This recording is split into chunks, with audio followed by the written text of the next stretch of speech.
네. 아까 저희가 이제 그 최종혁 반장 발제 때 오늘 한겨레 측이 이제 윤석열 검찰총장이 이제 건설업자 윤중천 씨의 별장에서 접대를 받았다는 진술이 있었고, 근데 그 이후에 제대로 조사가 이루어지지 않고 덮었다, 이런 취지의 보도를 했잖아요. 관련해서 이제 검찰이 이제 사실과 다르다라는 반박을 했고요. 조금 전에 이제 법무부 이제 왜냐하면 당시 그 윤석열 총장의 검증 작업을 담당했던 게 이제 현 조국 장관이 있었던 민정수석실입니다. 조국 장관이 직접 입장을 냈고요. 당시 민정수석실 차원에서 위 보도 내용에 대한 점검을 했다고 합니다. 점검을 했는데 사실이 아니라고 판단했다, 이런 취지의 입장문을 조금 전에 법무부가 냈고 조국 장관의 명의로 입장문이 나왔습니다.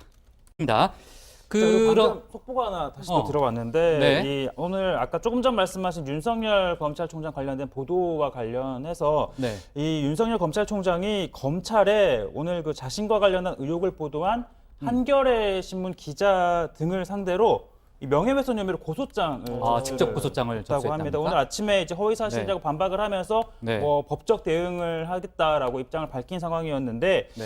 이제 윤 총장 명의로 이제 직접 이제 한겨레 신문 기자 등을 상대로 이 명예훼손 혐의로 고소장을 냈고 네. 일단 윤석열 총장은 이 윤중천 씨와 전혀 알지 못하고 원주 별장에 간 사실도 없다라는 점을 네. 다시 한 번 더 강조를 했습니다. 네, 뭐 한겨레 측이 이제 추가 보도를 뭐 하겠죠. 뭐 어떤 보도를 할지 모르겠지만은 아무튼 그 보도 내용을 좀 지켜봐야 저희가 정확한 판단을 하겠지만은 지금 당시 관련자들의 뭐 전반적인 진술, 또 검증을 담당했던 이제 조국 법무장관의 발언 등을 좀 종합해 볼 때 글쎄 뭐 한겨레 측이 뭐 어떤 결정적인 자료를 내놓을지 모르겠지만은 그 뭐 입증하기는 쉽지 않은 그런 상황인 건 분명해 보이네요. 네, 그 대검 대변실에서 이런 내용도 좀 덧붙였는데요. 이번 허위 보도로 발생할 수 있는 사회적 혼란, 특히 현재 진행 중인 중요 수사 사건에 미칠 수 있는 영향을 최소화하기 위해서 이 검찰에서 한겨레 신문이 제기한 의혹의 진위를 포함하여 사건의 진상을 신속하게 규명할 필요가 있다라고 네. 했습니다.